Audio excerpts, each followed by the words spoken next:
America's Pulse Network welcomes you to the Pulse Podcast.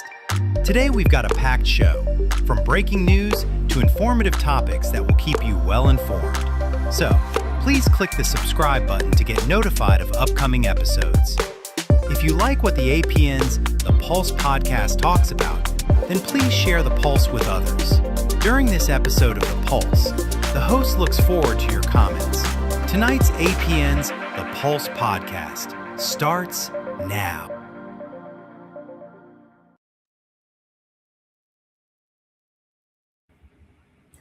Well, hello everyone, and welcome back to another episode of the Pulse Podcast, brought to you by the great America's Pulse Network. I'm your host, Damon Galdo, your moderator for tonight, anyway, from the Jersey Shore Podcast, and we'll bring on our other host and our special guest in a moment. So before I get to it, I wanted to read this because I just found this out. This is breaking news. So we can throw this breaking news up there real quick. So as the FBI has raided the office of a powerful Virginia Democrat, Louise Lucas, as part of a reported federal corruption investigation tied to a cannabis business and alleged bribery activity. Federal agents were also seen searching a nearby marijuana dispensary connected to Lucas in Portsmouth, Virginia. Lucas is not a low-level politician. She is one of the most influential Democrats in Virginia politics and recently helped lead a controversial redistricting push, which we're going to be talking about that too in New Jersey later on in the show, so stay tuned. But it could heavily favor Democrats in future congressional elections. And as you know, I'm running for Congress, and our special guest that's coming on is running for Congress as well.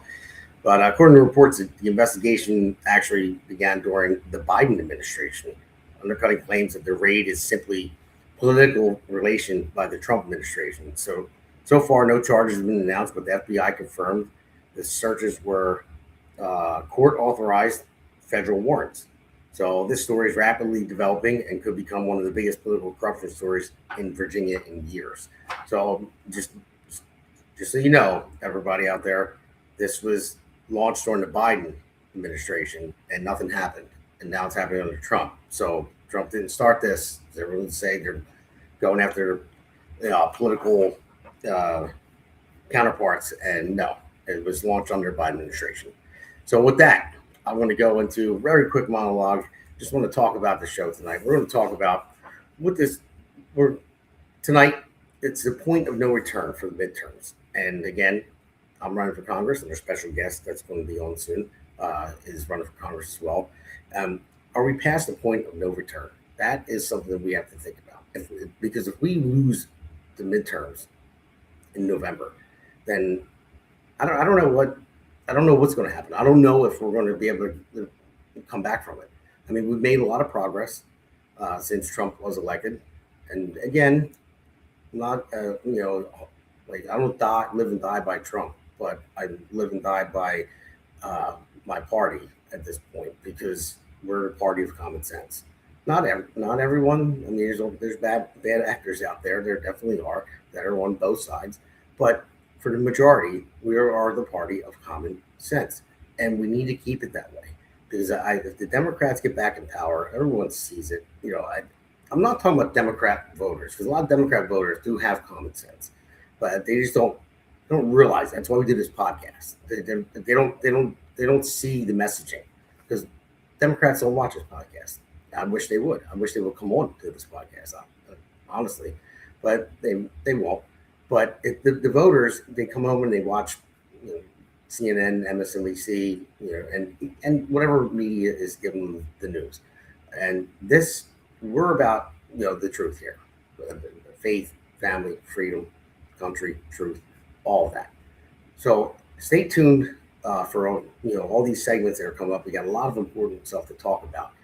So I hope you guys stay tuned, and guess what? And like and subscribe as well. And you can post a message in the chat, a question if you want, and I'll see it pop up right here, and everyone else will as well. A great producer will put it up on the screen from who it's from and what the question is, and we'll talk about it. So let's bring on our two other hosts. I guess Seth's not here yet. It's Alexandra Levine from Alexandra Levine Live. Hello. Oh, Alexandra, how are you? I know you're busy moving and everything else and all kinds of stuff. You got a lot going on, but thanks for coming on tonight. So then Seth, I guess he said he'll be on about 8:15. He's always late, Seth, the nasty pirate that he is. So, but so I'm going to introduce our guest for tonight. Herzig, running for Congress in Congressional District 6 in New Jersey. Hillary, how are you? Thank you. I'm doing well. How are you doing, Damon? I'm tired. I'll tell you that. We're pretty busy with a lot of stuff that we're doing. Everyone is. I mean, I know Alexandra's really busy. I mean, you're running for Congress. I'm running for Congress. It's have a life with kids and everything else, and it's tough. Right. But guess what? People need to step up and do this. People with common sense, and that's what we need. I agree. So let's get into the first. Yeah, I'm going to get into the first poll segment. One election away, the point of no return. So I don't want to be all doom and gloom, but I just can see it. The Democrats they lost their mind. I mean, the elected Democrats anyway. I would say that they're crazy. So I'm going to go to you first, Alexandra. So what do you think if we lose the midterms in November? How is it going to just stop all the progress and just halt everything? And will we be able to recover from it? No, we won't. I mean, Hakeem Jeffries is disgusting. I mean, I said this on my show the other week. I mean, the reason his name is Hakeem is for a very strong reason. He is the puppet to Barack Hussein Obama. And if you see what the Democrats want to do, I mean, all they want to do is impeach President Trump. That's all they want to do. They want to hurt we the people. All these Democrats are bought and paid for by special interests and lobbyists, as we know, and including the rhinos too. And it's a real problem. It's a huge problem. The Democrats really don't want to work with us Republicans, especially conservative Republicans. The only Democrat that's really willing to cross the aisle is John Fetterman. That's it. But everybody else is, one man for themselves, one woman for themselves, and it's a real problem. So my challenge to the Republicans is we have to be strong, we have to expand, and don't just depend and rely on President Trump. President Trump is only one person. It was the victory goes to him last night for getting 5 out of the 7 rhinos, primarying them out of the state of Indiana. Total victory for him. But again, that was President Trump and President Trump's doing alone that got that to fruition. It's we the people have to be a President Trump, and we the people have to go out and expand the House of Representatives, but make it more conservative and get these rhinos out of our party. I agree 100%. So Hillary, I'll go to you. I mean, one thing is, what issue you think scares voters the most right now? You don't want to talk about nationwide, you talk about New Jersey itself if you want. Right. I would say one of the issues that scares voters most is that they're actually not being represented, that they are, picking has already been done. My district, we have a 37-year incumbent, and, he has already been picked by the Democratic primary, and he's still favored to win. So even the Democrats in my district are getting, the bottom of the barrel, the same old, and they're getting a choice.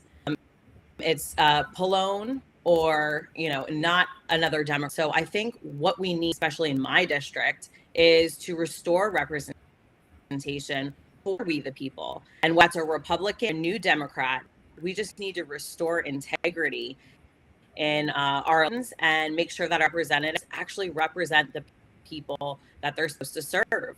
Public service is, all about accountability. What I can say is, Frank Pallone really hasn't done much in 37 years besides click a button. And I think that the people in my district are fed up that, and they do want one new. Democrats or, in our district are, re-endorsing Pallone. And I hope that makes the Democrats angry. And I hope that they are like, you know what? Maybe it is time for our face and new ideas. I mean, in New Jersey, we have the Garden State, right? Well, a garden left unattended grows a weed. And I can say Frank's been in long enough. He's one of them. So you said 37 years he's been in? Yeah, 7 years. Wow.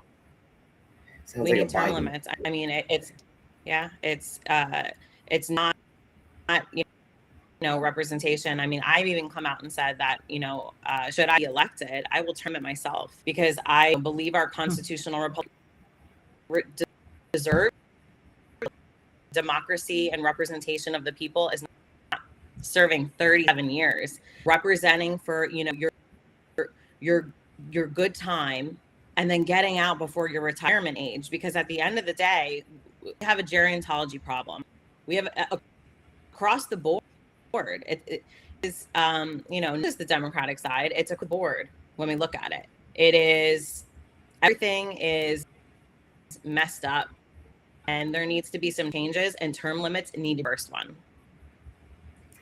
I hear you there. And Alexandra, I signed the term limit pledge myself too, because I believe there should be. I did as well.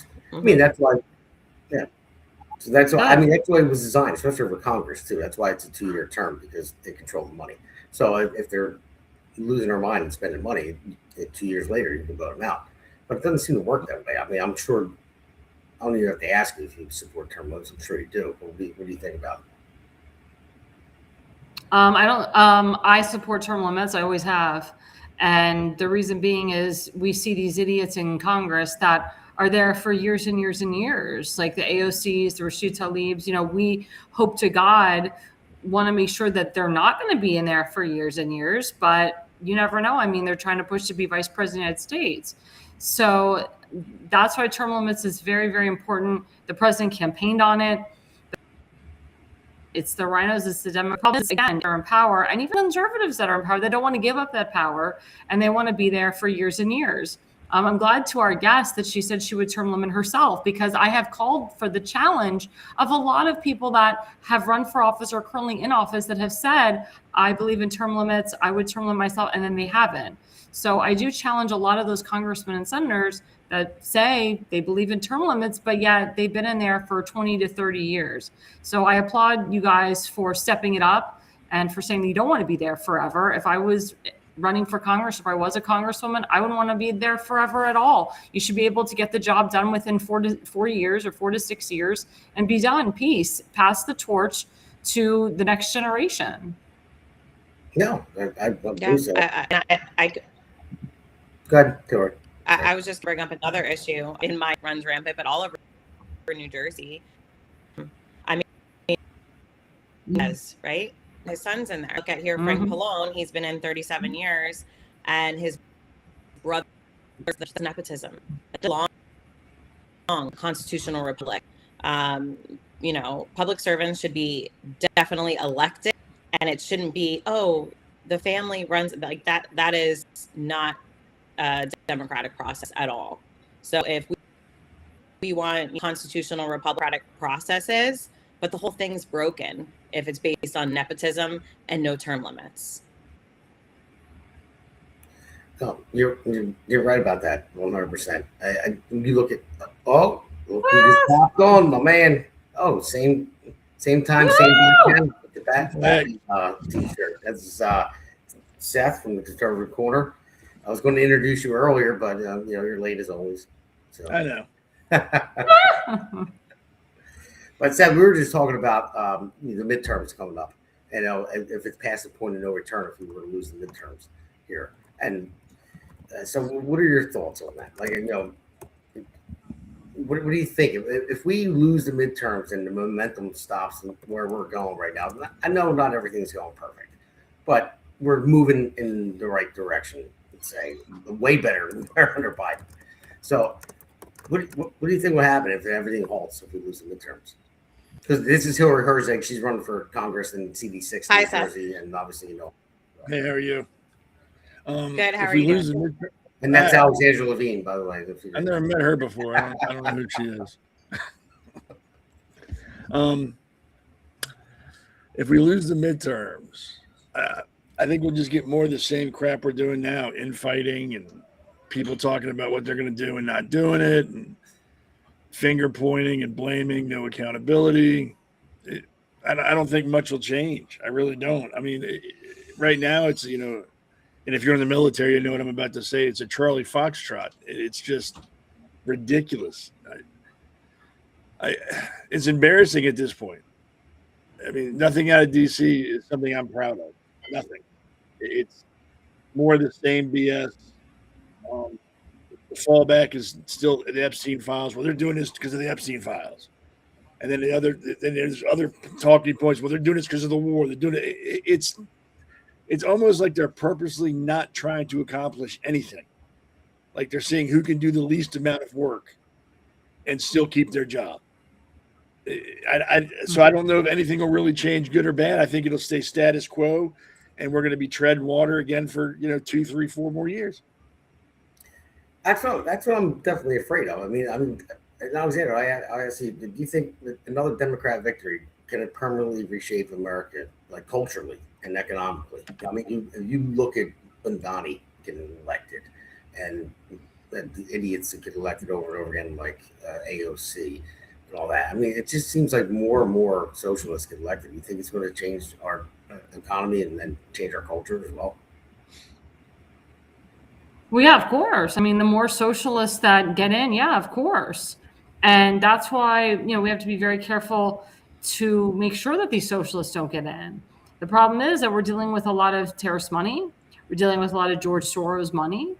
And the problem is, and I'm going to not attack the Republicans, but I will say to the Republicans, they need to step it up. They're not stepping it up, and they're allowing these Democrat socialists to win these special elections. And they're also allowing these Democrat socialists to creep into the local level. I always say politics is local, especially when it comes to liberal states and liberal counties. I mean, Seth, we deal with this in Maryland all the time. We have freaking Johnny Oshevsky, who was a delegate, and then he became a county councilman, and now he's a congressman, and he's a huge freaking socialist, and he's just insane. And he works with the AOC and Ilhan Omar and so forth. So that's why it's very important, especially in liberal counties, in liberal cities and liberal states, that we work on the local level and we get our way and we move our people all the way up. But Republicans have the money. They really do. They're just, I'm gonna curse here. They're just chicken shit, and they don't want to step it up. They really don't step it up, and that's the huge problem. So, all right, I wanted to get everyone's opinion before I played some of these clips. I was waiting for Seth to come on, but let me roll the first clip here. And it's time for a reality check. Now, with the midterms only 6 months out, it's worth remembering just how much worse it can and will get if the Democrats win. I got cut off a little short, but yeah. So that's why I just pulled that clip, because that's what we were talking about. I was waiting on you, Seth. I wanted to play it earlier, but I was waiting for you to come on. Don't wait for me, man. Yeah, I was going to lead with it, but I like your Batman shirt, by the way. That's cool. I like it too. But so to get out of this segment, we'll go around the room real quick. I'm going to roll this clip. This is about more fraud that we're discovering as well. So I just wanted to roll this. It says Lori Herzig. She's not part of fraud. I don't know why she's up there. Sorry, that was a mistake. But this is Tim Walz. I mean, this guy. I mean, today's regular state federal law enforcement, enforcement happened because our state agencies caught irregular behavior. He's full of horse shit. I mean, he didn't have anything to do with it. It was the FBI. It was a federal agent. How does this guy get away with this? I mean, he needs to be charged and go to jail. We talk about this all the time, and it's like, oh, they're never going to go to jail. They're never going to prosecute them. People will just talk about it. But this guy, man, I don't know how he can even go on TV, live TV, and talk about it or make a post like this, because he knew about it. There's whistleblowers saying he knew about it, and then I don't know. He's got to settle them. I'll tell you that. Maybe no, he doesn't, because he believes that tampons should be in boys' bathrooms. But I don't know. I don't know where he gets his walls from. I'll say. Nice, well played, sir. What do you think about that?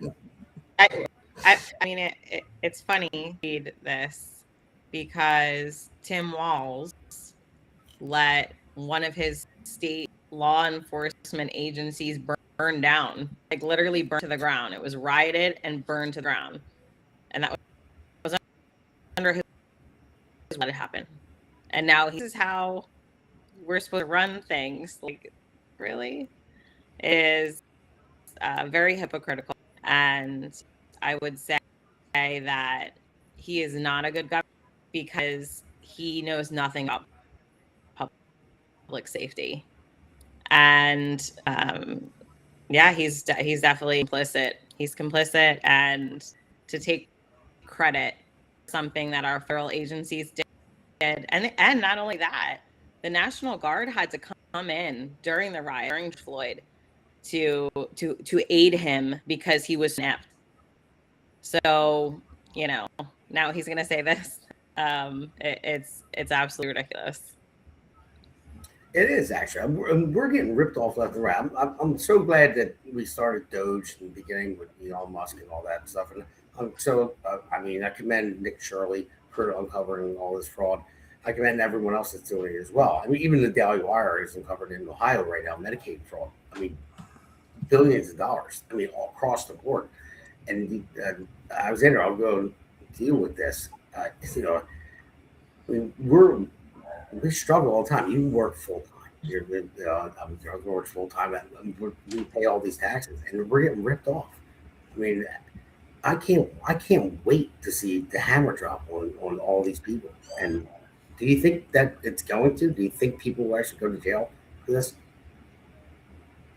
Well, I can tell you the Medicare and the Medicaid fraud is a huge thing. And one of the reasons why Pam Bondi was fired was because she was pulling up cases of actually innocent people.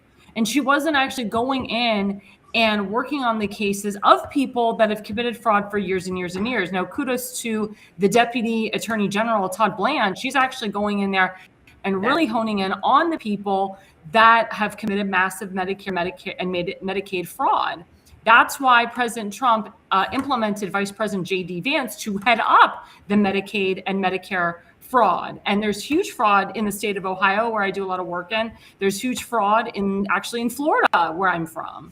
So this is a huge thing, and I don't see it going away. I do see the president and the DOJ and the FBI and the ODNI taking action and really honing in to, you know, gather the evidence to really call out these people that have committed fraud. Because I know for a fact, because I'm in the insurance business, and there are people in the insurance business, a lot of them have done a lot of shady things and they've gotten away with it. And it's a real problem. So this affects tons and tons of people that are on Medicare. This affects tons of people that are on Medicaid, and they're all getting screwed. They've all paid out so much money and they're all getting screwed. And the people that have gotten screwed, they need justice. So I really don't see this going away. This is extremely illegal. And I know Dr. Oz is working heavily on this, as well as HHS Secretary RFK Jr. So, all right. Well, I just want to say real quick, Lady Mern, that's commenting there. Thank you for joining. So anybody else that's out there that wants to make a comment or ask a question, and Lady Mern, I will be talking about your convention of states at the end of the show. But I'll just end with this. I mean, you have the Democrats that are out there, they're saying, oh, well, the big, beautiful bill and everything else, and they're cutting Medicaid for everyone. People are going to die. Well, they're stealing billions of dollars from Medicaid and all these programs. And so where were you on that one? So, but we're going to take a quick break and we'll go into the next segment after this. Or yeah, I had one last thing.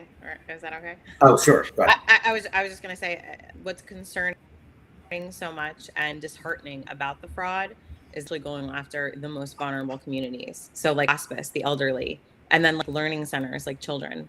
So it's like not only is it terrible, right? The Learning Center. Not only is it terrible to commit fraud, but like after the most vulnerable, like aren't fraudsters. They're wrong in their heart with what they're doing. So it's, you know, Yeah, it's a shame. So, all right, we'll take a quick break and then we'll go to the next segment. Stay tuned. Yeah. America's Pulse Network. The mainstream media is bought and paid for. The truth is twisted to fit their agenda. But America is waking up. Because podcasts are the future for trusted media. Welcome to the America's Pulse Network. It is a network built by patriots that upholds the Constitution. But America's Pulse Network stands for God, truth, and the America First movement. There is no corporate propaganda, no government spin, just real news, real talk, and real voices fighting for faith, freedom, and the future of this great nation with common sense. Here are some of America's Pulse Network podcasts. Alexandra Levine Live, hosted by Alexandra Levine. Jersey Shore Podcast, hosted by Damon Galdo. The Conservative Corner, hosted by Seth Eisenberg. The New Jersey State House Watch, hosted by Jack Brangan and Constance Detzel. APN's The Pulse is moderated by either Alexandra, Damon, Elena, or Seth. Also tune into America's Pulse Network on the following social media platforms.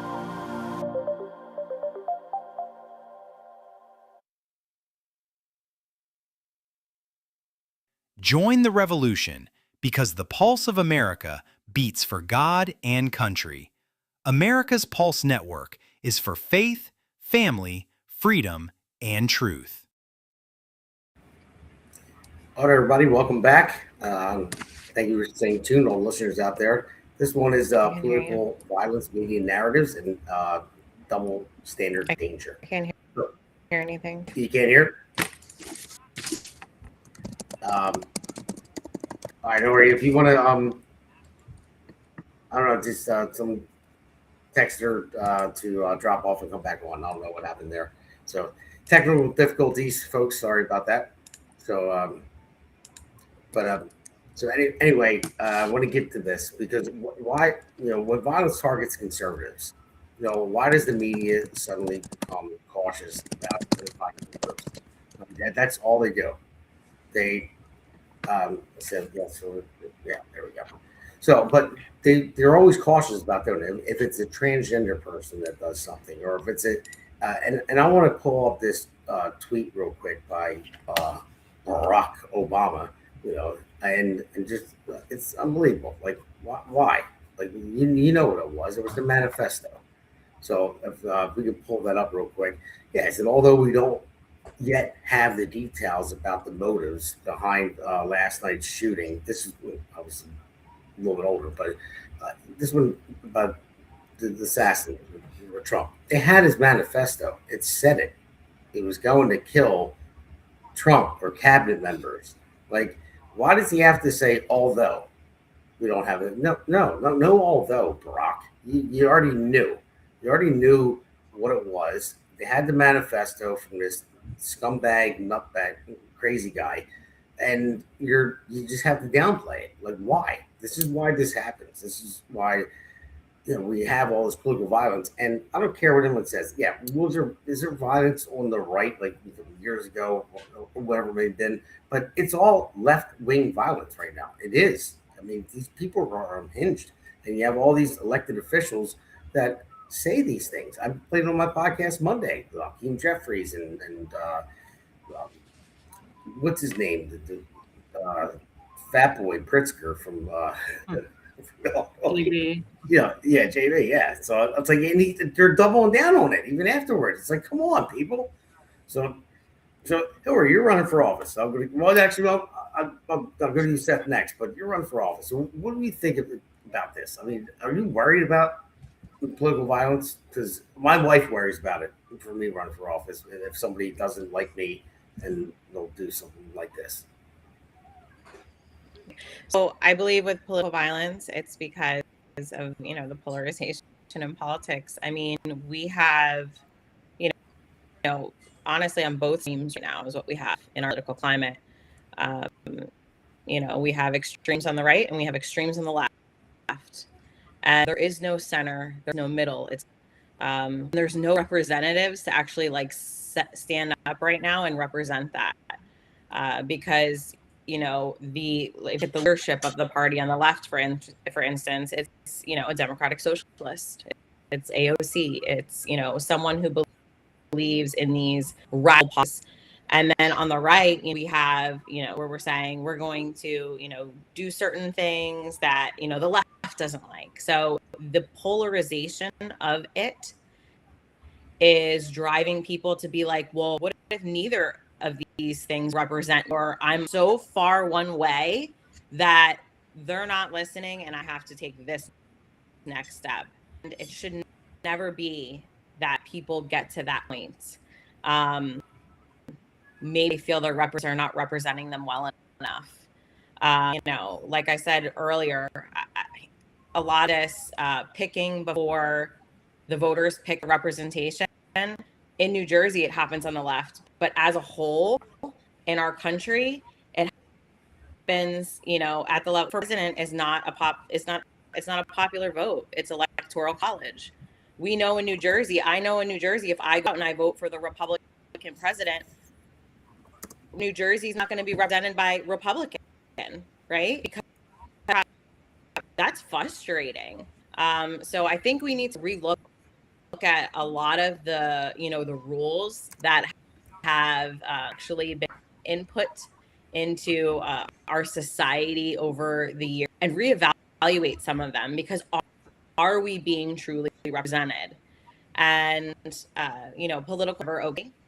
And maybe we have larger populations and some have less representation. And then we have representatives from other states that have small populations, but they still have two Senate representatives, for instance. So I think we have to actually look at populations, and I think we have a popular vote. Yeah, I mean, this is a controversial view, but I'm also of the point that if John Thune is going to hold up the SAFE Act, that's 83% of Americans actually support, and You're not right make progress as a Republican. We need to go somewhere where we're making progress, and we need to elect representatives that are ready to make progress. I got you there. All right, so Seth, I wanted to go to you after this next clip, but I wanted to just say to people that are putting on there, I don't know who To Moon is. It says, "How can anyone not like you?" I don't know if it's talking about me or Hillary. And then Lady Murray says, "Damon, you are too lovable not to like." Thank you for that. Appreciate it. So, but Mern's awesome. So, but Seth, I want to play this clip real quick, and then we'll talk about it. To our top story, a federal judge under fire for apologizing to the suspect at the center of the White House Correspondents' Dinner shooting over his treatment while in custody. You heard me right. He apologized to him. And this is not the first time this judge has apologized to a defendant of the same nature. Judge Zia Faruqi has been under the national spotlight for some time now, with critics claiming he prioritizes criminals over the American. So have at it, Seth. There's this guy. I mean, is anybody surprised? I mean, look at the guy. He probably still lives in his mother's basement. He doesn't know what the real world's about. So he's apologizing for, "Oh, we're sorry we mistreated you, criminal. We know you're going to kill people, but you should be put up in the Hilton, in the suite, while someone pats your butt and tells you how special you are."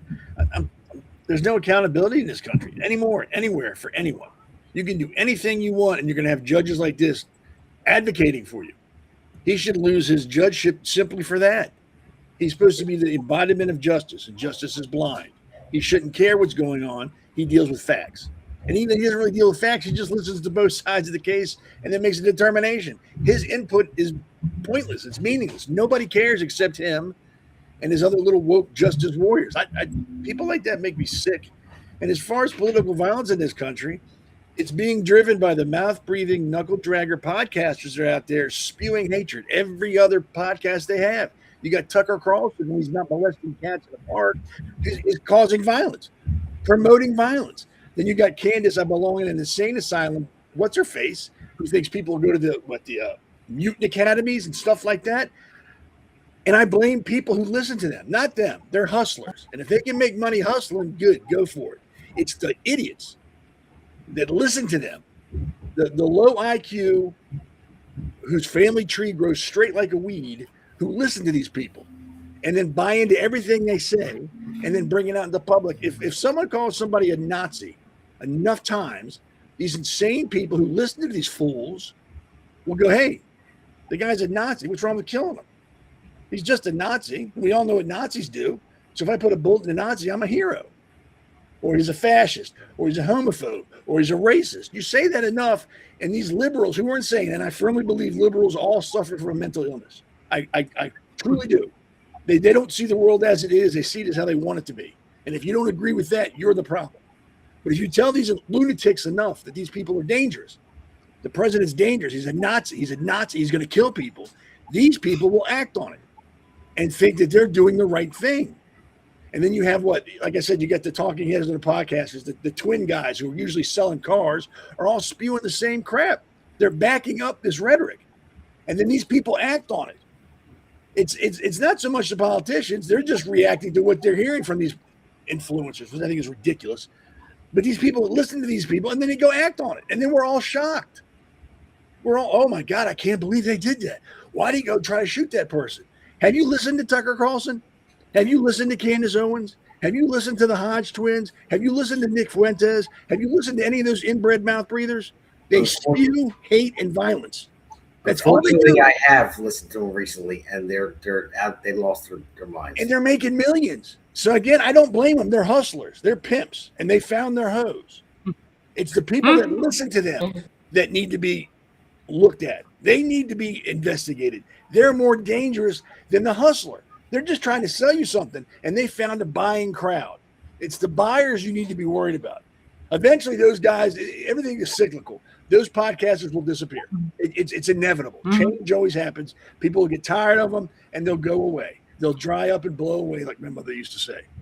But until then, they spew enough BS, tinged with enough truth to hook the conspiracy nuts into them. And then they've got them. And then now you've got ticking time bombs, listening to these fools, taking direction from these fools. And we see what happens. They go out and try to kill people.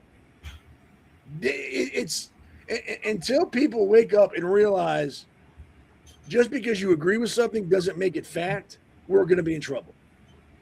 It's that simple. You may like Tucker Carlson. I don't know why. But not everything he says. I mean, he's already been caught in how many lies? I mean, just flat out making stories up. And he still gets millions of dollars to do what he does. It's dangerous. It's dangerous. I used to love Tucker Carlson. I really did. I never did.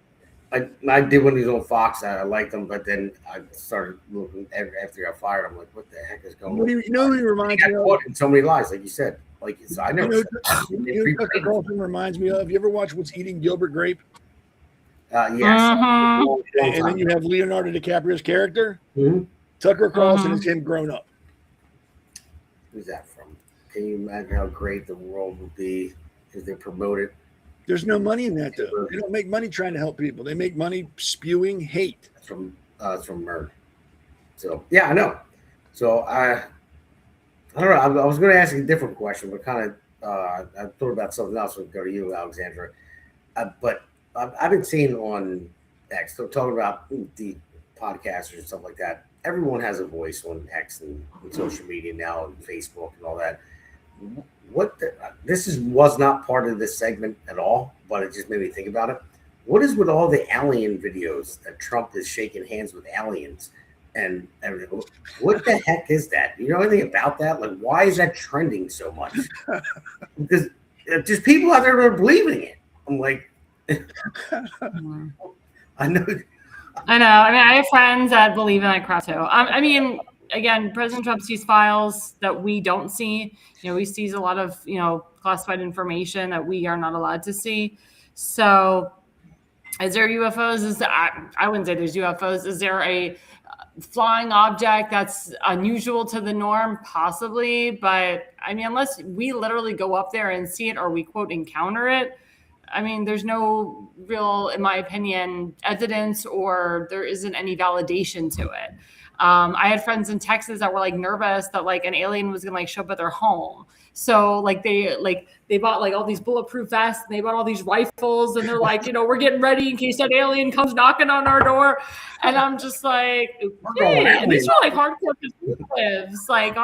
conservatives, like farmers, like people that I thought had a brain. And I mean, they're smart people, but I was just like, it's a little whacked, It reminded me of like that like E.T. or something extraterrestrial like type of movie. But you know what? A lot of these directors, they make these movies, and some of them do predict the future. I always say to people, we started with the Flintstones, and now we're going to end up as the Jetsons. The AI technology is huge. They create movies like AI. They've created, Transformers. I mean, all these different movies that, I mean, if you see, it's being brought to fruition now with robots and so forth, and AI. And AI is really, really big right now. So it's interesting to me. It's interesting to me how all these, directors, they had an idea, but then like 30, 40, 50 years later, those ideas that are being implemented, we're seeing in real time. So that's really interesting. But I mean, President Trump, he'll play around with that idea for a while. Going back to the White House Correspondents' Dinner, because, as I'm a White House correspondent, I was invited to the dinner. I couldn't go. I'm glad I didn't go. I had a very bad feeling about President Trump even going. I will be going to the new one that they will be putting together in a month.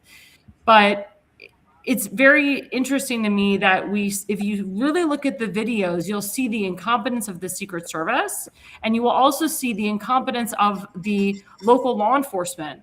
And that's on Mayor Bowser. Sean Curran is the head of Secret Service. What the hell? They had a bunch of guys shooting at the dude who was running, the guy, and he didn't get one bullet, not one bullet on his body.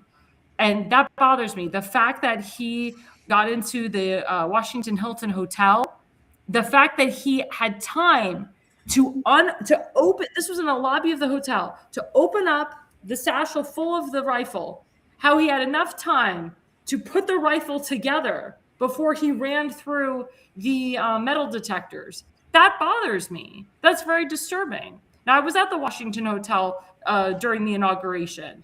There was no Secret Service there. There was no security. People can go up and down, up and down, up and down. And nobody was held accountable. I mean, we were all conservatives in there, but still, it was right before an inauguration. Anything can happen. The security needs to be stronger. The local law enforcement needs to be better. This is very, very sad. And the fact, again, as a White House press corps, I go into that White House, I'm on that lawn. They had another attempted shooter that was close to J.D. Vance's motorcade inside, to the point where they had to tell the White House press corps that was outside to come inside to the briefing room, because there was an active shooter that actually got into the White House lawn. That is a problem. Why is this happening? This is disgusting. I believe that there is inside. I believe that there is someone on the inside that is causing all this to happen. And it's a lot of pay to play, and we'll be investigating it. Barack Obama's hands are all over this. As you know, President Trump, he re-truthed about Barack Obama that he was next in line to possibly go to jail. So Barack Obama is very concerned about this. James Comey, and his minions, and Brennan, they're all concerned and nervous. Susan Rice, Valerie Jarrett, they're all concerned and nervous. If they can take the President Trump out, they can take him out. They can take J.D. Vance out. Do it. To them, they're like, do it. So it's a real problem. It's a real problem with the security that we're having. The fact that, again, that we weren't allowed to have the White House press corps in the new White House ballroom. The fact that a liberal judge halted the ballroom, they did that on purpose to put many, many lives, almost 2,000 lives, in danger a couple weekends ago. So thank God that the ballroom is being it's in the process of being built up, and hopefully we will have the White House Press Corps Association dinner at that new ballroom. But again, the insiders, I'm telling you, there's someone inside that is causing a lot of damage and causing a lot of problems for the president, vice president, and so forth. And it's very scary, and it really needs to be heavily investigated. All right. Well, now you just scared me. I'm officially dropping out of the race right now, because I don't. get killed. No, I'm joking. I'm joking, everyone. Still vote for me. So, Hillary, I want to go to you for the last question in this segment. What do you think that the media has their hand in this too? How do you think we recover from it? How do you think we? I mean, I know I mentioned earlier that's why we do this podcast, because we want to get the truth out there, like the actual truth, and not be. I mean, of course, I'm biased, Republican, and we are biased towards our views.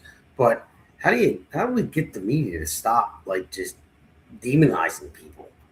Then well, I remember growing, I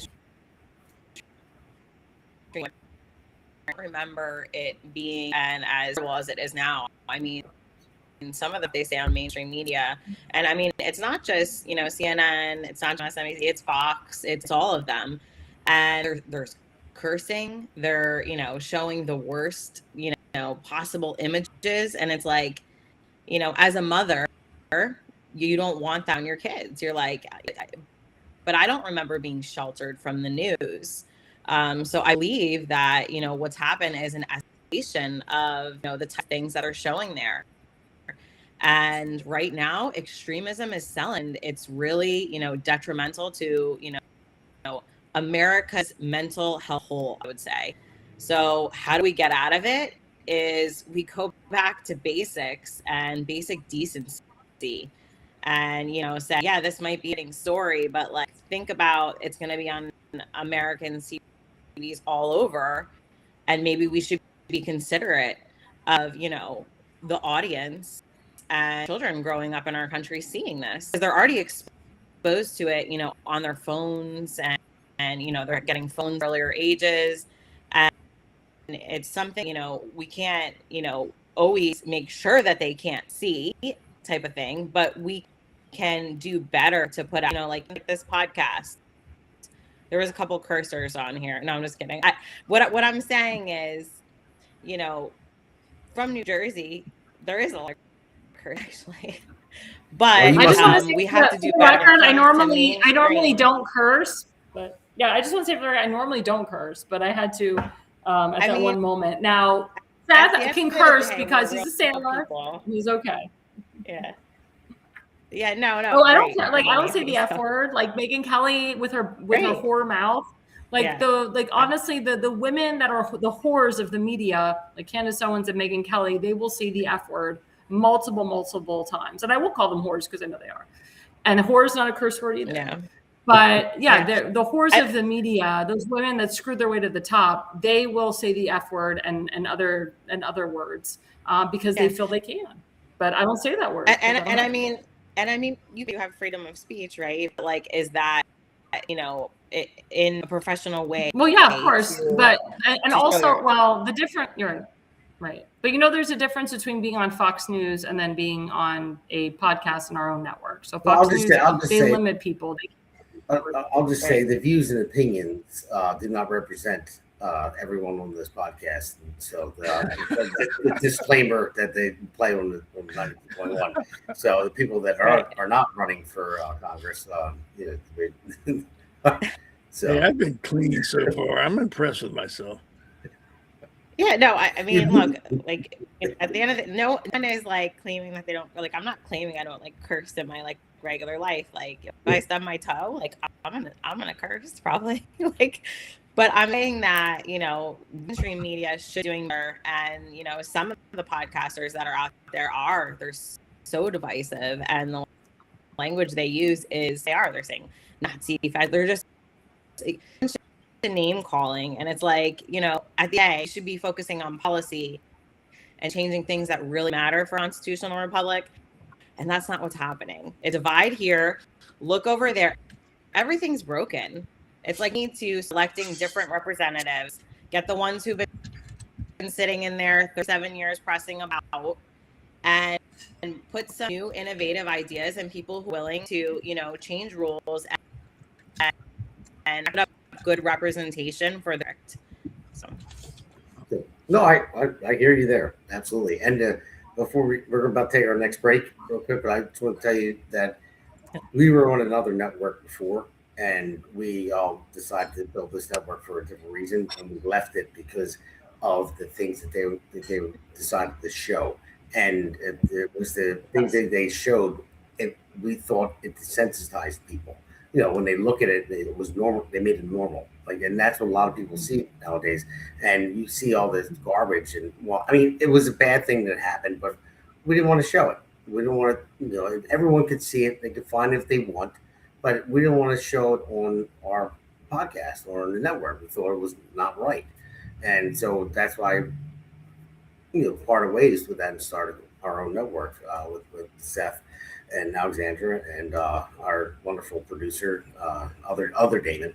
So, but yeah, so that's the problem, because people were so used to seeing this horrible stuff on TV. And you look at everybody now. The Democrats, Republicans do it too. Everyone thinks it's cool to curse now. I don't care. I'm in construction. I'll curse all day long, but I don't do it in front of my kids. You know what I mean? My kids aren't watching this podcast. And they're not. I don't curse in my everyday life. Hey, I'm in a room with a bunch of Hasidic rabbis with payas and tzitzis. I can't curse in front of them. And I'm dealing with a bunch of women with wigs on their heads. They should be cursing because they're getting alopecia from wearing their wigs. But I'd be cursing. So, with that, that's why I don't wear a wig. I don't want alopecia. Sorry. Yeah, this is a wig here. So. Mine here. All right, we're gonna take a quick break, and we'll come right back.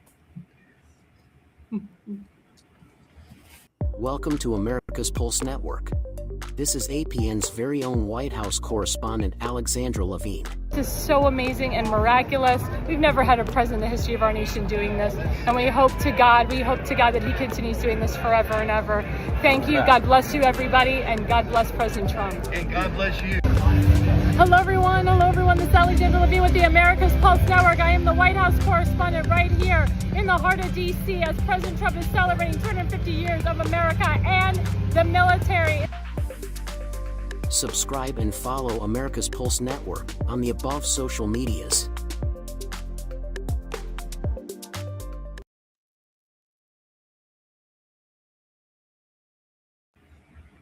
All right, everyone, welcome back. Thank you. Everyone that's still watching, thanks for staying tuned in. You can still ask questions. I see Lady Mer just put up a link. That was a good segment. We don't need to curse. Keep it clean. We will, Mer. I promise. I'll try. I can't guarantee Seth. I can't guarantee for myself either. It just happens. It slips out sometimes. But we'll try. But so this one is Iran, oil, and economic warfare. So I want to play his first clip. Let's roll this, and then we'll start talking about it. We're not taking that for granted. Suffice it to say that think about it this way. Everybody needs to think about it this way. If Iran had a nuclear weapon, and they decided to close the straits and make our gas prices like $9 a gallon or $8 a gallon, we wouldn't be able to do anything about it because they have a nuclear weapon. And a nuclear-armed Iran could do whatever the hell they want with the straits, and there's nothing anyone would be able to do about it. And that's one of the many reasons, apart from the massive loss of life in a nuclear strike, why Iran can never have a nuclear weapon. So this is an example of, if they had a nuclear weapon, they closed the straits and they would tell the world, what are you going to do about it? We have a nuclear weapon. We can attack you with it. That's the world none of us want to leave behind. It won't happen under this president's watch, but some future president and and the future Americans will have to deal with this. So just one more example of why these guys can never be allowed to have. No, I'll go to you, Seth. Ain't that the effing truth? So, but no, seriously, you served before. Do you take out how serious this is Iran situation?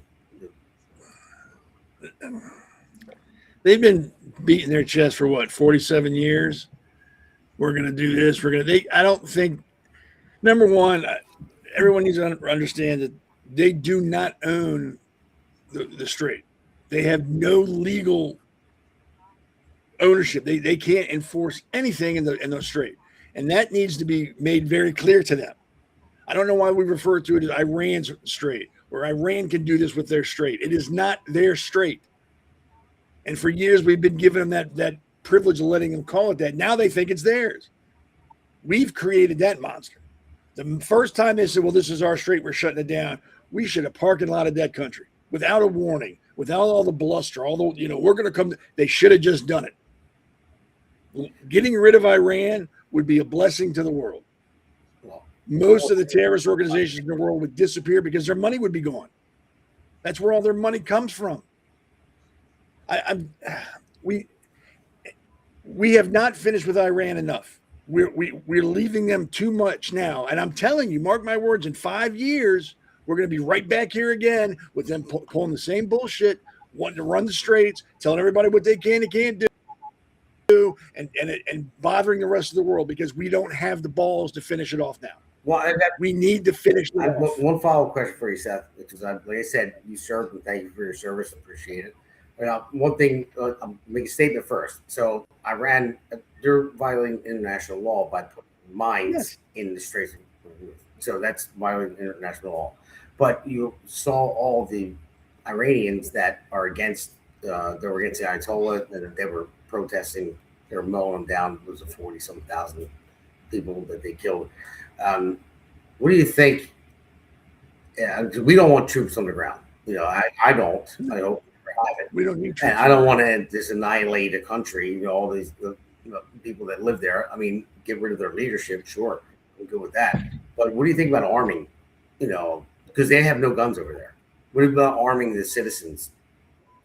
Look what happened in Afghanistan. We armed them, and all of a sudden they're attacking the rest of the world. No. Don't give them weapons. What they like today, they're going to hit. Yeah, no, I heard somebody bring up today. That's why I was asking the question. No, that's the stupidest thing in the world because that part of the world changes allegiances every Tuesday. They like us today. Next week they're going to hate us, and then the week after that they're going to hate Britain. Then they're going to hate somebody else. And if we give them weapons, it won't be just talking. They'll try to act on it. Don't arm them. It's like it's. Think of it as a child throwing a tantrum. I was more thinking about let them get it out of their system, but don't give them anything. Because if you give them stuff that just, we can do more. If I scream and yell more, they'll give me more stuff. Don't give them anything. Okay. And everyone says, well, there's Iranians here that don't like the regime. And that's true. I believe that. And they've risen up. And when I say annihilate the country, I don't mean the country. I don't mean the geographical country of Iran annihilated. I mean, kill the leadership. Kill them. Like the guy that's talking for the Iranian government now. Kill him. And the guy steps up behind him. Kill him.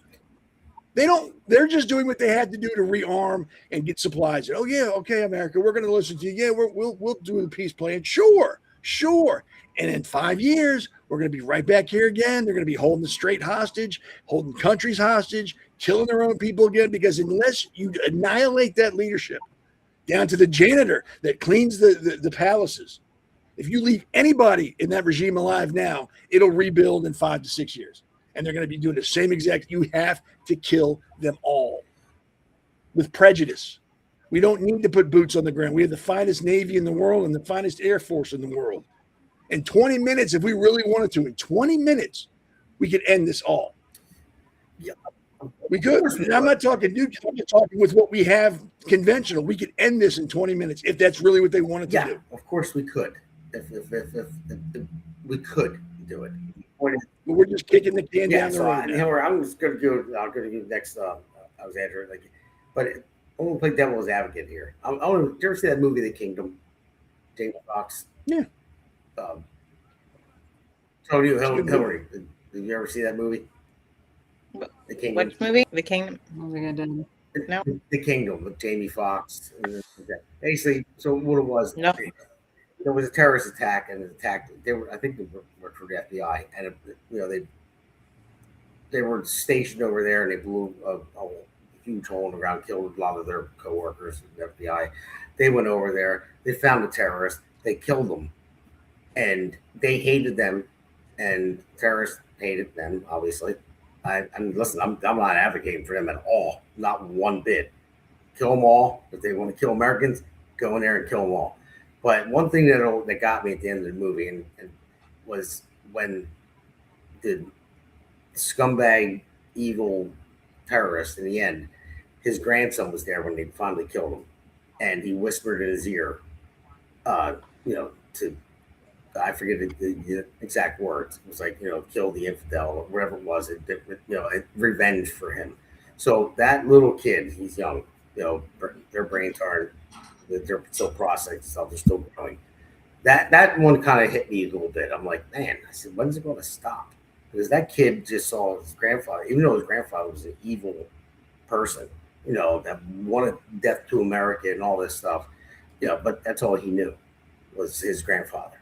And when he saw him get killed in the end, and his grandfather whispered to him, I don't know. I mean, what do you think about that? Because I don't even know how to end something like this. Like, how do you end? And this is a tough question for you. I'm sorry to put it on you, but what do you think about that? Like that? Like, yeah, should we go in and just boom, annihilate them all? But there are innocent people over there, and people that want to liberate their country. Seems like the Cubans too. And So $100 billion is a lot of money. It's a lot of money to spend on a war overseas. And military service lives of the United States are worth a lot more than that, in my opinion. Do you believe that we have technology that could prevent in this type of situation, and that we should be using that? I think that we should not be in the business of nation building unless it's our own nation. Typically, in our conflicts in the Middle East, that has been the case. And then we had green on blues, that would come back over here and claim refugee asylum status and then kill us anyway. After we, with them to help them save their country. So I think that we need it from an economic standpoint. And I mean, just think about what $100 billion could do if it was put back into our communities in the United States. And I also think that we have to, be cognizant of national security, but I believe it should be precision strikes. I believe it should be quick in and out, that we shouldn't have prolonged conflicts because we have technology to not have prolonged conflicts. And no, we shouldn't be arming them. We shouldn't be sending them anything. If they're going to for their country, taking out their leadership is one thing, and then they fight. And we can't, continue in giving them all these things. We need to have a robust military ourselves, because when we look at the key players in geopolitics, Iran, yes, is a threat if they get a nuclear weapon, but there are bigger threats. So I think that we need to really be cognizant when it comes to using military action and on the ground and reinvest some of that money first. And if we are using it to, take out leadership that is producing nuclear weapons and they're chanting death to America, well, then we should do it quickly and get in and out. What's a bigger threat than a religious zealot country with a nuclear weapon? I'm curious. That has in their constitution to wipe out another country. Right. There's two other, major superpowers in the world, I would say, when you think about hegemony, like China, Russia. Russia's busy. They're broke. Russia's got they couldn't fight off a cold now. I'm not worried about Russia for the next 15, 20 years. They're so depleted because of Ukraine. Not worried about them. China's focused on Taiwan. They don't want anything to do with anything else. My concern is a religious zealot with a nuclear bomb who is committed to wiping Israel off the map. And it's not going to stop at Israel. That's what everybody thinks. It's just going to be Israel. Right. They want the world. Well, I look, at the end of the day, if Israel was not there, right? Who would they be attacking? They would be attacking us. So yeah, that's a reality. Most people don't want to admit, but that's the truth. But at the same time, we need to be cognizant of how we are dealing with these threats. I don't think, a nuclear bomb, whole region right now is the right way. I think that there, and look, there's a lot of statements that came out of the administration that maybe are, taken at face value that were disturbing to a lot of Americans, saying, should he be posting this on his social media, or should he just be saying it to the regime? So when you joke about killing a whole, area of people, I'm not saying that he was joking about it, but what I'm saying is, maybe social media wasn't the outlet for that. Maybe, our diplomatic things need a little bit more care. I agree with that. Like the Trump is very brass, and we all know that. And I know what he meant by it. He doesn't want to wipe out an entire population, but he just came out. His way of peace through strength is way different than Ronald Reagan's, because he actually just comes out and says it in social media, right. And I'll post it out there. I know he did it as a threat. Sometimes maybe Trump doesn't think about how's this going to go over. Maybe he's like, you know what, I don't care how it goes over. You know what, I'm termed out in a couple of years. So what? I'm going to say it and scare the hell out of him, because FAFO. And I agree with that type of strategy. But yes, saying something like that's the only thing. But it fuels the left so much. Like they feed off it. And I'm like, dude, like, he didn't have to really put that on social media. Just tell, like you said, tell the regime, tell the Ayatollahs, this is what's going to happen to you. But that's what we got. We got Trump. So I got to say, you know what? I'll take that over Kamala. I guess so. But I know you got to go pretty soon. Well, I want to comment on that. Damon, he did tell the Ayatollahs, and he did tell the Islamic regime, and he's been telling them every single day. Well, no, he did, but he said wipe out an entire nation, or he said, we'll wipe out the entire power grid. But what he's also doing is because he talks with the former president Reza Pahlavi, who I saw at CPAC, and it was like an Iranian for Trump thing in CPAC, and it was very interesting to see the old Iranian flag next to an Israeli flag next to an American flag. That's what I saw, and I stood with these Iranians for Trump and Iranians for Israel, and what Reza said and what the president is saying is they're pushing the Iranian people to take back their country, to take it back, and they're not doing it, and that's the problem. And on the other end, President Trump has been in coordination with the quote heads of power up in Iran, and they're telling him one thing, and then the other minute they're doing something else. And Israel, of course, is very much involved in this. Netanyahu and him talk on a daily basis. Netanyahu is giving him the briefings. He's giving him the central intelligence, everything that's going on, and saying, they're doing this, President Trump. We got to counter here. We got to do this.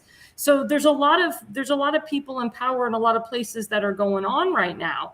And the thing is, Netanyahu has come here 5 times. And he said, we're just Israel. Like, we're a small country the size of New Jersey.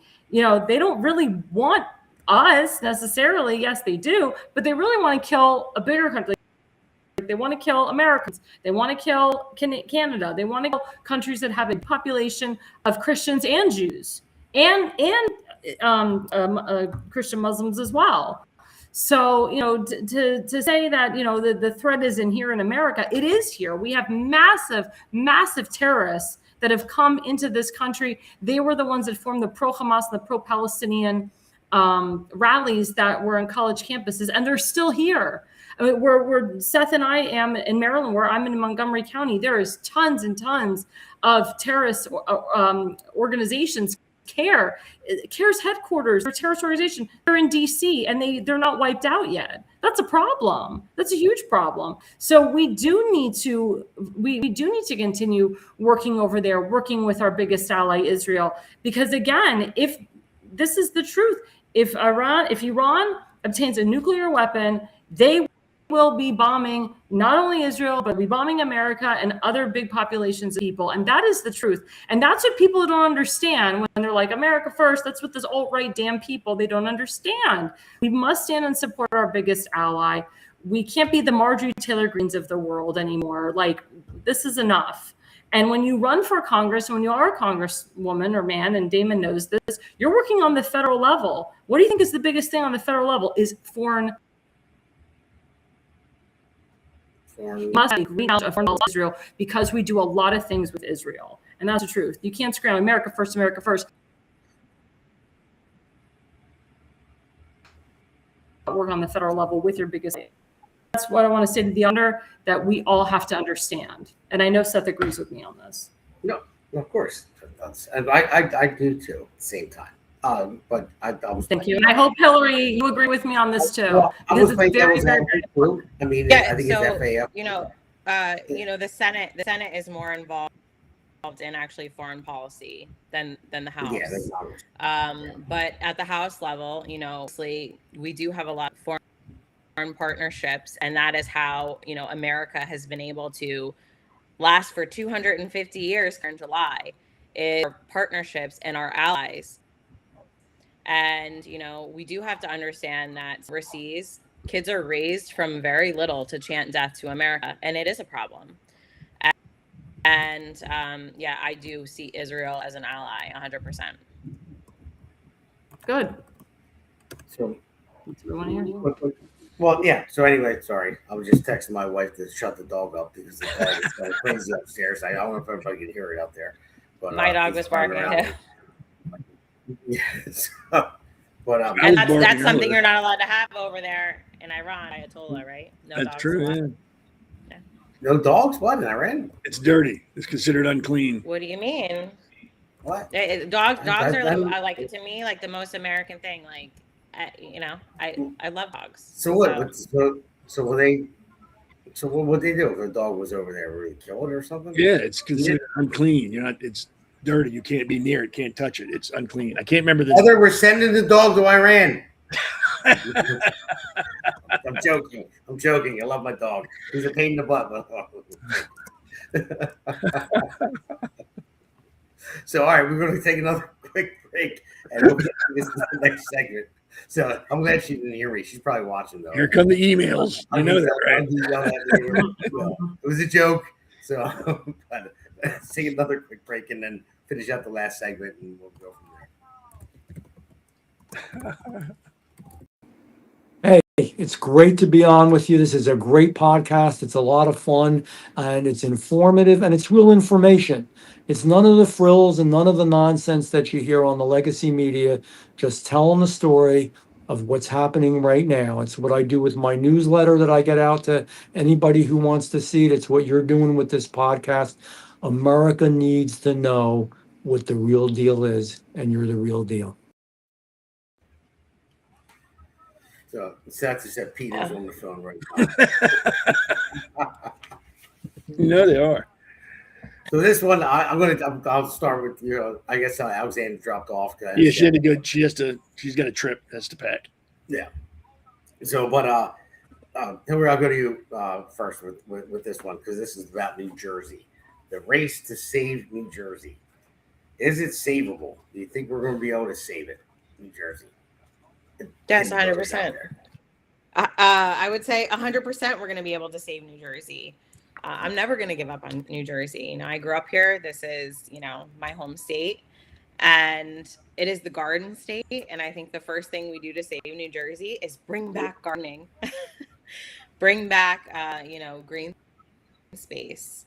And I really feel that, maybe this year that voters are just kind of like fed up and, are literally just saying, we just want a new representative, a new face, new ideas, innovative ideas, and, someone who we feel truly represents us. So I do feel New Jersey is savable. Yeah, 100%. So do I, or else I wouldn't be running, and I know you wouldn't be either. I was kind of a, open-ended question because I knew you were going to say anyway. But I just think that, New Jersey families, that they're being squeezed, from every direction. Taxes, housing, inflation, and people are starting to ask the political establishment if they even understand what normal families are going through anymore. And Seth, I mean, I know Maryland is very similar. It's like, these elected officials, they don't, it seems like they don't care. I mean, Van Drew, the guy that was on my podcast, he does. No, I'm not saying him. Van Drew's a great guy. I love him. Right. So, but I'm just saying, but the majority of them, we're a very, very blue state, and they don't care. The only thing they care about is dangling the carrot in voters' faces right before the election, and they lie to them, and then energy bills go up, and taxes go up, and everything up, and they're hollowing out the middle class. I don't know how it is in Maryland. I'm pretty sure it's the same. It is. It is. I don't know how it is in Jersey to what I'm about to say, so I can only speak for Maryland when I'm talking about this. But the only way that things are going to change in Maryland is if the Republican Party, like the committees and the big guys, get off their ass and actually start to promote and recruit people who can do the job and who are conservative. In Maryland, all the parties are worried about is getting into the newspapers, getting into holiday parties, being invited to the big events of the year. They don't care about anything else. And the idiots, Republicans in Maryland, support that. We had a governor, Dan Cox, ran the last election cycle for governor. The Republican Party gave money to his Democratic person running against him. They promoted the Democrat nominee. The Republican governor campaigned for the Democrat nominee for governor. And the idiots lined up to give the Republican Party their money. They couldn't give it to him fast enough. The Republican Party in Maryland, again, I can't speak for Jersey. The Republican Party in Maryland is a joke, and we will never change because they are eunuchs. They have been circumcised, not circumcised. They've been clipped, and they don't have the will to fight anymore. They just want to go to parties. They want to get by and get along. They don't want to push a candidate that can do the job. So no, Maryland will never change until the Republican Party is burnt to the ground and built back up with conservatives, people who actually know what it means to have to live paycheck to paycheck, who aren't worried about going to parties, who aren't worried about getting in the interviews in the newspapers, who are worried about rolling their sleeves up, getting into the ditch and doing work. And that's not going to happen in Maryland. Heck, we have a guy running in my county who wants to be on the Central Committee who's attacking Republican candidates. And he wants to be on the committee that promotes Republicans. We have another person running for the committee who was caught stealing on video. Caught stealing. It's there. And they're still like, oh, yeah, sure, she could be on the Central Committee. She's a great person. She's a thief. And if you're a thief, you're a liar.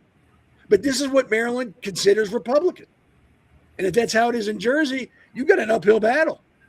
It's going to be rough. It's going to be tough. And it's going to be decades before you see a change. And if it's like that in Jersey, stop giving money to the Republican Party if you're a citizen. Give it to the candidate directly. Don't go through the party. Don't go through committees. Go right to the candidate like these two here and go, here's my money.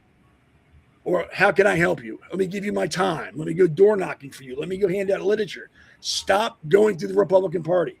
They are not, because you'll never know if these two get the money you give them. They might put it towards the next Christmas party. You don't know. Yep. The Republican Party's a joke. Oh, there he goes. Came back. So give it right to the candidates. In Jersey, in Maryland, in any state, go right to the candidate, give them your money. And if that upsets the Republican Party, keep doing it. Because they're upset, not because you're doing that, it's because they're not getting the money. That's what upsets them. They can't fund their stupid little pet projects anymore. Yeah, you're right about that, Seth. You are absolutely right. And Hillary, I'll tell you that is going to change in New Jersey because we're going to do that. And all the other candidates that I'll talk about at the end of this, because we're coming up at the end of the show. We're going to change that. And I don't know if you know, the county committees, they can't give to federal candidates. They can only give $1,000 every 2 years to one federal candidate. Well, that's ridiculous. Say, for instance, Camden County. I cover all of Camden County. They can give me $1,000, and they can't give it to another federal candidate for another 2 years.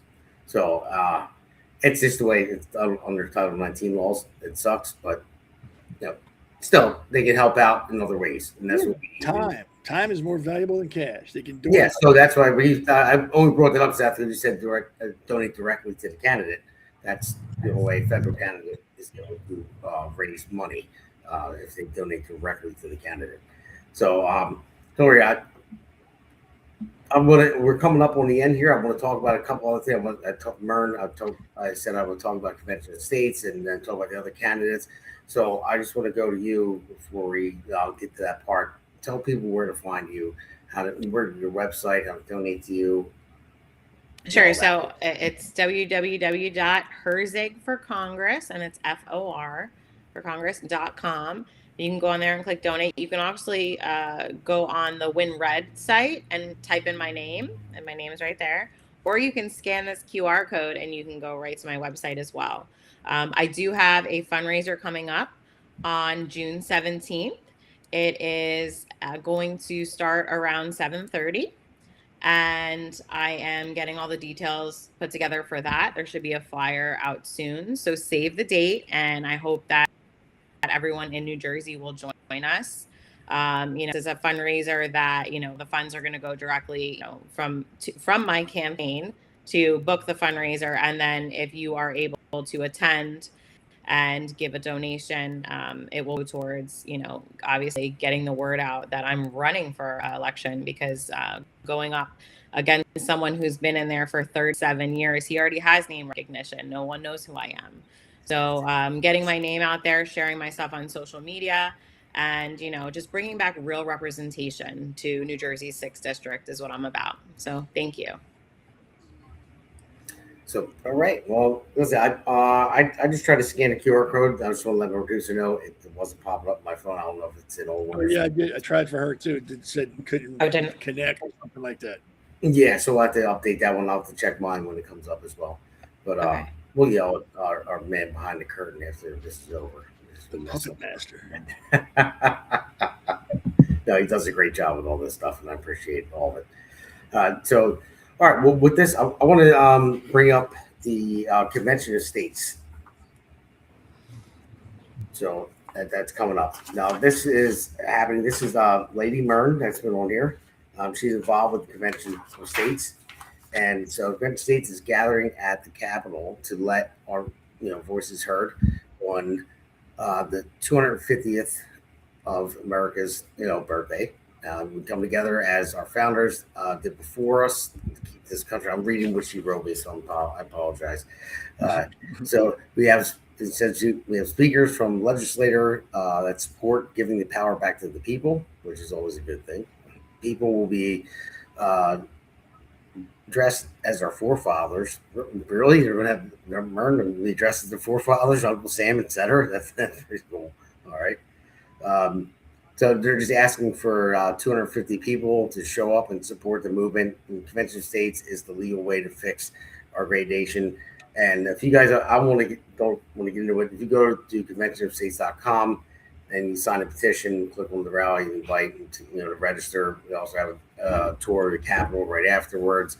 Click that link and register for that. So it's going to be a fun time. And Mern says, hope to see you there. So if you don't know, a lot of people don't know what Convention of States is, but if any listeners out there, just look it up. And right there's a QR code. Hopefully that one works. I'm sure it does. But yeah, so it's an important thing. It's like, I think, was it 30? It takes 34 states, I believe. 35, I think. 35? Okay. I think. Yeah, so all listeners out there, go look it up and see what it's about. It's a very important thing. It's another backdoor that our forefathers put in there to make sure that we stay grounded and no government gets too big. Mern 34. I was right. See? Yes, Mern. Thank you, Mern. I was right. You told me that, so that's how I know. But yeah, so we have that, and then we're going to go into the candidates that run in New Jersey. And are you speaking at it? No, I don't know, Mern. Am I? You should be. Why the hell not? I wasn't. Both of you should be speaking there. So I don't know. We'll see. We'll see what Lady Mern says. But other than that, I do have a fundraiser as well, May 17th at the Sons of Italy, and it's from 1 to 4 p.m. in Paulsboro. And so May 17th is my fundraiser. I have it out there on social media. I'll put it up on the next podcast again too as well. Hopefully, my buddy Congressman Andrew comes. He said he will be there if he does not have to be in D.C. at the time. So I'll know that soon. So Leroy said, I thought you were working. So yeah, maybe I'm working that day. So who knows? Maybe I'll make it. Thanks for the live action and the live chat there. So these are the candidates that are running in New Jersey. Very important to get out there and vote. Some are not being primaried. He is being primaried, Justin Murphy. He's a good guy. I support Justin Murphy 100%. I'd be out there and vote for him. He's running for U.S. Senate. So make sure we get out and vote for him in this primary because he will be a great U.S. Senator. Next, who's this guy? Wow, I don't know about that guy. So that's me, Damon Galdo for Congress. So you go on our website, vote damongaldo.com. I just want to check this real quick, see if my QR code works.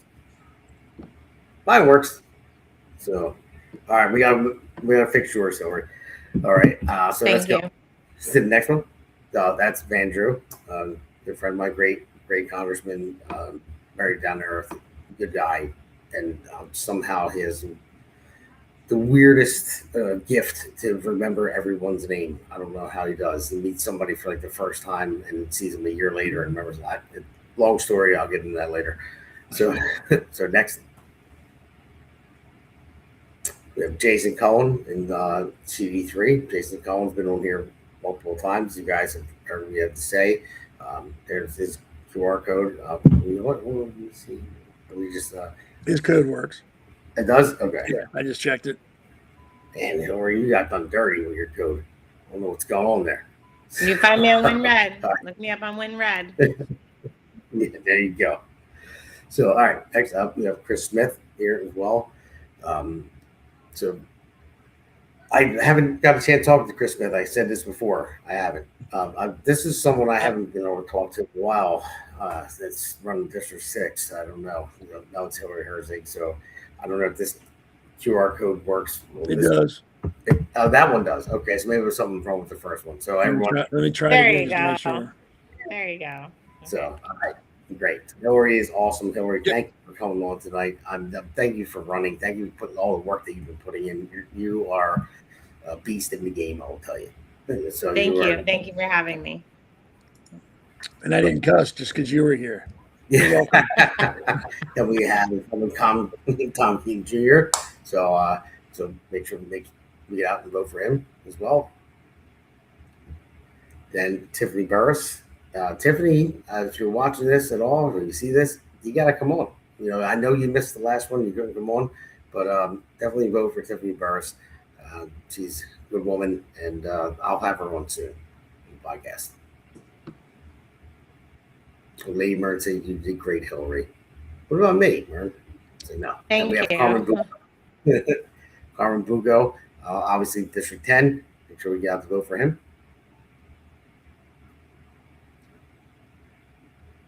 Oh, this is that he lost already. So that was just part of the year. We had this from before. And then Greg Miller. No, he's gonna have another one though. He's gonna go up again. Oh, he is going up again? Okay. Yeah, because that was just a special election. She has to run again. Yeah, it was a special election. Yeah. Okay. All right. I apologize for that. Yeah. But here we have Greg Miller in 12. He's running in 12. He's an awesome guy. He's pretty funny too. Greg is a good guy. Make sure you get out for him. All those QR codes work now. Okay. Thank you. All right. Cool. Great. All right. So, Tim Fazenbaker. Tim is the man. Tim's been on the podcast. Yeah. He was on the Pulse a lot. He hasn't been on in a while, but because he's busy, he's campaigning.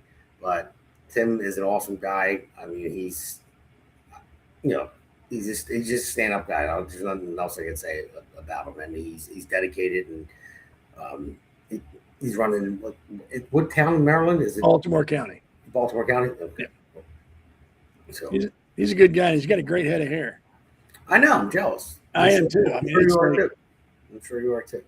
It's like God touched his head.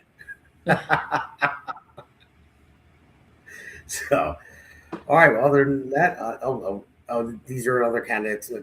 Mayor, I think she's in Baltimore County too. Oh yeah, you can handle for Alexandra because I don't know the rest. So, as he runs through them, as you know them. I could be wrong, but I know it's Baltimore. I'm thinking Baltimore County. I think she's running for like chair. If Alexandra likes her, she's a good person. Alexandra's pretty picky, so if she's endorsing her, sorry, I don't know that guy, but if he's a conservative, I'll back him up. And I mean conservative, not kind of wishy-washy. I mean, if he's a conservative, I would definitely endorse him. I mean, remember, always vote for the most conservative person on the ballot. Always. You can't go wrong with that. So, yeah, I'm assuming, again, if she's backing him up, he's a very smart guy. There was they had a town hall with all the Board of Education members, and he was there, and all the other people who were running were like reading scripts where you could tell they were repeating something they had memorized. This dude was shooting from the hip and blew them all out of the water. Just a very smart man, knows exactly what he wants to do with education, which is very little. Let the kids learn, stop pushing all the social justice crap in their face, get back to like reading, writing, math, let them focus on that, and everything else will take care of itself. He's definitely got my endorsement. He's a smart guy, very good, very personable, very intelligent.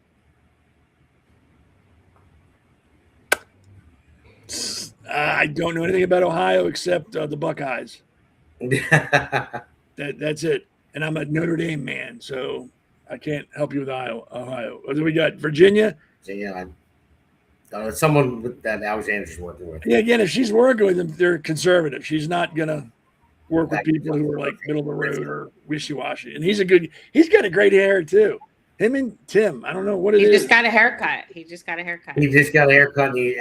telling everybody because he looks like MacGyver. Remember MacGyver? Yeah. He had the mullet, and he's like, everyone's telling me to trim my hair up, and he got it trimmed up, and he gave it his last speech. So I just got a haircut. MacGyver's the guy to make a nuclear bomb with spit, bird poop, and dirt, right? If you mix them all together the right way, you could have like a bomb or something. He was actually got caught on a hot mic when I was producing and live streaming and giving this speech at the last event we had in Long Branch. And I mean, caught on a hot mic. It was funny. I didn't know how I was setting it up. I was on the phone with our great producer, and I was using someone else's phone because my phone was the camera. And then he was doing testing. He's testing Justin Murphy, and he's like, "I got my hair cut." And it didn't even start yet, but it was on there. So he called me and said, "That." I'm like, "Yeah, I didn't even know we were live at the time." So nothing wrong with that. Now, if I were on a hot mic, that'd probably be the end of the campaign for me. Probably, yeah. Get him out of here. Get him out of here. Yeah. So, all right. Well, Seth, as always, thank you for coming on the Pulse. As always, Hillary, thank you for coming on. I know we can be a little bit crazy sometimes, but we all have good intentions. So, and we like to have fun. That's what it's all about. If we don't make it fun, then what's the point? So, nice meeting you, Seth, and thank you for your service. Oh, you're welcome. And you're married to an Army guy, right? Ex-Army? Yep, 12 November. Tell him thank you for his service, and then I won't hold it against him that he wasn't in the Navy. Not everybody can be in the Navy. There's a saying, but I won't say it. There's a cutoff. There's definitely a cutoff in the Navy. So, all right. Lady Mertz, a great show, guys. Thanks, guys. Thank you, Vern. You've been all over, in the chat. Thank you. Yeah, she has. So, but all right. So we're going to sign out from here and play the song. Hillary, I'm going to make you one of these too. I made one for Jason. So we got to. Okay. Thank you. Get that one together. Thank you. It's a good thing. Trust me, it's a good thing. Thank you. All right, everyone, signing off. Have a good one. Thank you. Have a good night. Thank you. Yeah. This one's for New Jersey. For every working family that's had enough. Name's Damon Galdo. And I'm just getting started.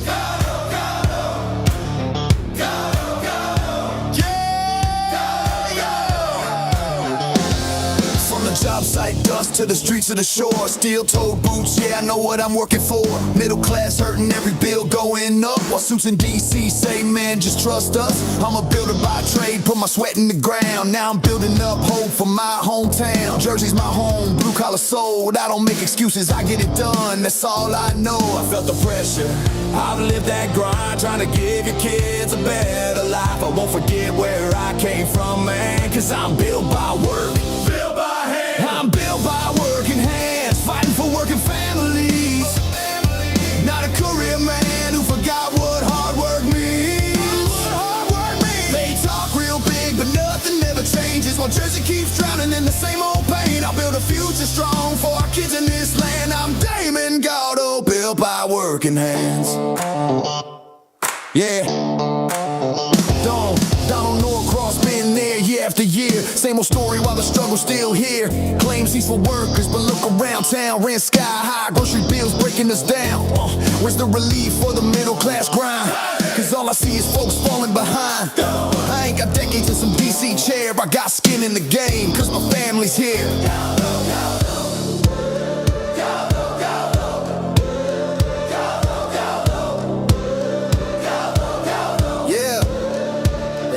Time, they had their shot, and tell me, Jersey, what have we got? It's time for change, time for a stand, time for a work, and not another plan, not another plan, not another plan. Yeah! I'm built by working hands, fighting for working families. Not some suit who sold you fantasy. We waited long enough, it's time to demand a future built by honest hands for Jersey strong, for this great land. I'm Damon, Galdo, built by working hands. Yeah, this ain't left, this ain't right. This is fight for what's right. For every mom working double shifts, every dad praying they don't miss. I'm running for my kids, running for yours, for a state that deserves so much more. Not talk, that's the plan. Let's build it back with a working man. For our children's dreams, for a better way. I'll fight for Jersey every day. No empty words, I'll take the stand. Cause I'm built by work. Yeah, I'm built by working hands, fighting for working families. While the old guard keeps playing the same old game. But we're done with waiting, done with excuses. It's time for a man who knows how to do this. I'll build a future strong for our kids in this land. I'm Damon, Galdo, built by working hands. New Jersey 1st District. If you're tired of the talk and ready for work, walk with me. Galdo, Galdo. Galdo, Galdo. Galdo, Galdo. Make the crowd chant with no music.